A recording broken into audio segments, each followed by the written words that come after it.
Oi pessoal, nesse vídeo eu quero apresentar para você as principais propriedades satisfeitas pela integral definida, ok? No vídeo anterior nós definimos o que é a integral, eu vou recordar aqui rapidamente essa definição.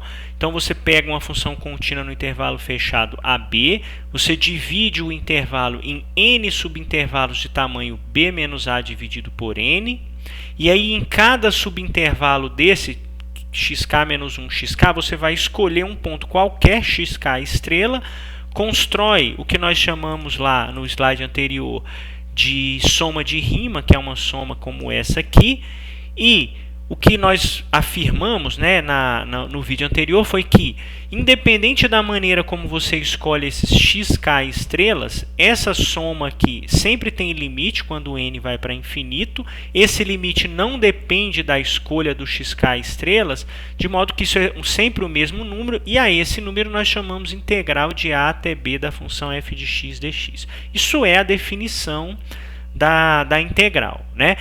É uma definição abstrata, mas eu lembro que no vídeo anterior nós fizemos relações de interpretações geométricas, né? Do que isso representa geometricamente. O que eu quero fazer nesse vídeo aqui é usar a definição para provar algumas propriedades que vão ser úteis para a gente no transcorrer aí do nosso curso. Então, eu enuncio aqui o primeiro teorema, são 4 propriedades, dizem basicamente o seguinte: quando você integra uma função constante igual a c, essa integral é sempre fácil de calcular porque é o próprio c multiplicado pelo extremo superior menos o extremo inferior.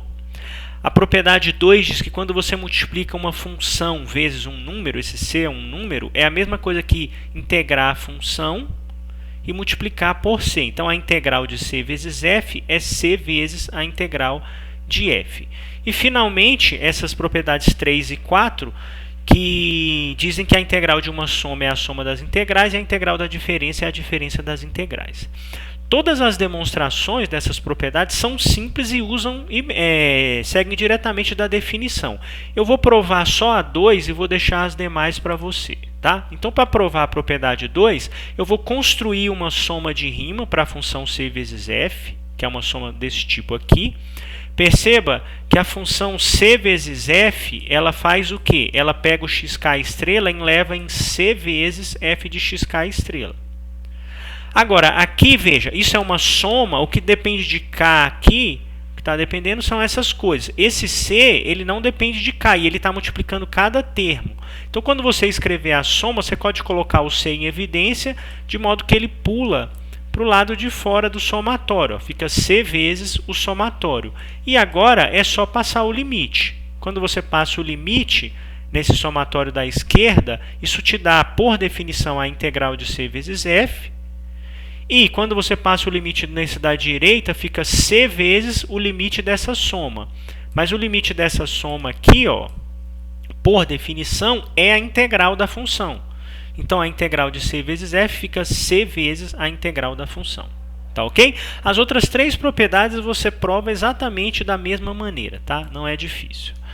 Bem, o segundo conjunto de propriedades tem a ver com a propriedade de preservação de sinal. Diz o seguinte: se a função f é maior ou igual a zero, a integral também vai ser.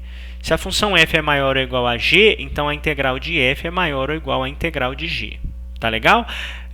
A propriedade 5, se você lembrar da interpretação geométrica da integral, ela fica bem clara, né? Porque quando f é maior ou igual a zero, nós vimos que a integral te dá a área da região que fica abaixo do gráfico e acima do eixo. Então, é claro que esse número, por ser uma área, tem que ser maior ou igual a zero. Mas a demonstração formal você faz usando a definição. Olha, quando você constrói uma soma de rima, uma soma desse tipo aqui, esse cara aqui, o que acontece? A f é maior ou igual a zero e o ΔX é positivo. Então, cada termo desse é maior ou igual a zero, e quando eu somo coisas maior ou igual a zero, eu vou obter um número maior ou igual a zero. Aí eu passo o limite. Quando eu passo o limite, esse limite fica maior ou igual a zero, porque é o limite de coisas maiores ou iguais a zero, mas o limite é a integral. Então, a integral tem que ser maior ou igual a zero. E, com a propriedade 5, você facilmente demonstra a 6. Ó, se a f é maior ou igual a g, é porque f menos g é maior ou igual a zero. Mas se f menos g é maior ou igual a zero, pelo que nós acabamos de provar aqui, a propriedade 5, a integral de f menos g também é maior ou igual a zero. Ora, mas a integral de f menos g, pela propriedade 4, é a mesma coisa que a integral da f menos a integral da g. Aí você passa a integral da g para o lado direito, ela está com sinal menos, passa com sinal mais, para obter que a integral de f é maior ou igual à integral de g.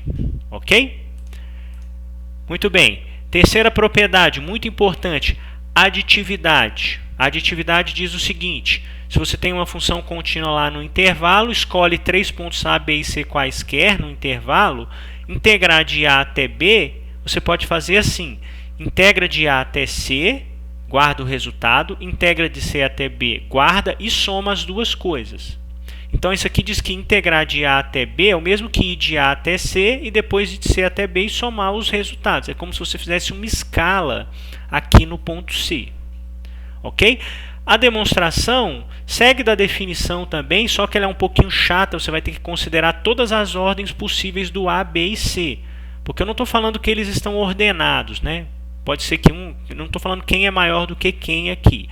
Mas, considerando todas as possibilidades possíveis, dá para fazer a prova usando a definição. Em troco de fazer isso, o que eu quero mostrar para você é uma interpretação geométrica dessa propriedade. E aí eu vou supor que a f é maior ou igual a zero, só para garantir que essas integrais todas estão delimitando áreas. Então, veja, o primeiro caso, que seria o que mais parecido com uma escala mesmo, é quando C está entre A e B. Então, eu quero integrar de A até B, eu vou integrar de A até C, depois de C até B. E veja como a propriedade fica obviamente satisfeita. A integral de A até C vai te dar essa área aqui, ó, essa área cinza, essa integral aqui. Essa área aqui, meio cor-de-rosa, é a integral de C até B. E é claro, quando eu somo essas duas áreas, eu vou obter a área total da figura aqui. Mas a área total é a integral de A até B. Então, é natural imaginar que, de fato, essa coisa vale. Tá bom? Bem, mas como eu falei, não precisa ser essa a ordem. Pode ser assim, ó, o B no meio. A menor que B, menor que C. Como que ficam as coisas agora? Olha, eu tenho essa região azul, cuja área está aqui. É a integral de A até B. E essa área azul eu posso obter fazendo o seguinte. Considera a área total. A área total é a integral de A até C. Está aqui a área total. E aí eu subtraio a parte alaranjada. Subtraio essa área aqui. Essa área é a integral de B até C. Então é claro que essa primeira igualdade aqui vale, bastando para isso olhar o desenho.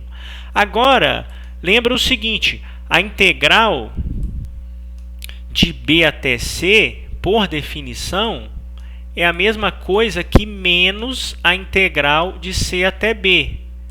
Isso aqui segue da definição, né? Quando eu inverto os extremos de integração, eu tenho que colocar um sinal de menos. Então, eu faço isso aqui. Esse menos junta com esse aqui e vira mais aqui. E aí eu vou concluir que a integral de A até B é a integral de A até C mais a integral de C até B, que é a propriedade que eu queria provar. Tá legal? E as outras possibilidades você pode fazer aí para treinar. Tá bom? Bem, a última propriedade, na verdade, é um teorema, é o seguinte. Pega uma função, então, contínua, ela está definida no intervalo fechado, portanto, ela tem mínimo e máximo. Eu vou chamar de mzinho o mínimo e mzão o máximo. Ora, claro que a função f sempre está entre mzinho e mzão, né? Uma função é sempre maior ou igual ao mínimo e menor ou igual ao máximo. Aí eu integro essas desigualdades e uso a propriedade provada lá anteriormente. Ó. A integral de m é menor ou igual à integral de f, que é menor ou igual à integral de mzão. Ora, mas a integral de mzão, você sabe calcular, é mzão vezes b menos a. A integral de mzinho é mzinho vezes b menos a. E, portanto, olhando para esse cara, esse e esse, você divide tudo por b menos a para concluir isso aqui, ó, que o mínimo de uma função, o mzinho que é o mínimo, é sempre menor ou igual a esse número e aqui, por sua vez, é menor ou igual ao máximo.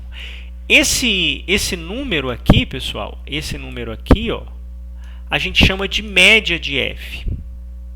Então, a média de uma função contínua no intervalo fechado é como que é? Por definição, é a integral da função dividido pelo comprimento do intervalo, tá vendo? B menos A é o comprimento do intervalo.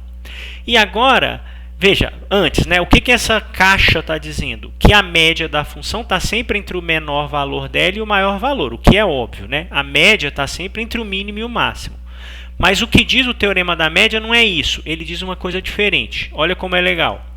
Você sabe que esse máximo aqui é atingido num ponto de máximo, que eu vou chamar de x1.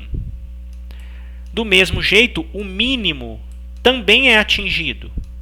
O mínimo é atingido num ponto que eu vou chamar de x0. Então, o que acontece? A média da função, que é esse número aqui, está entre f de x0 e f de x1. E a função f é contínua. Então, eu posso usar o teorema do valor intermediário para garantir o quê? Que existe um ponto entre x0 e x1, tal que f desse ponto, que eu vou chamar de c, dá exatamente esse número aqui. E é isso que diz o teorema da média. Se você tem uma função contínua, sempre existe um c no intervalo fechado AB, tal que a função atinge a média. A média de uma função é sempre atingida. Tá legal? Então, o teorema da média é o teorema aí que fecha esse vídeo, onde foi um vídeo bem teórico, só as propriedades. Essas propriedades vão ser importantes nas coisas que nós vamos fazer nos vídeos futuros, tá? Eu encontro você agora no próximo vídeo, onde nós vamos usar o teorema da média para te mostrar uma maneira fácil de fazer o cálculo das integrais, tá bom? Até lá, tchau, tchau.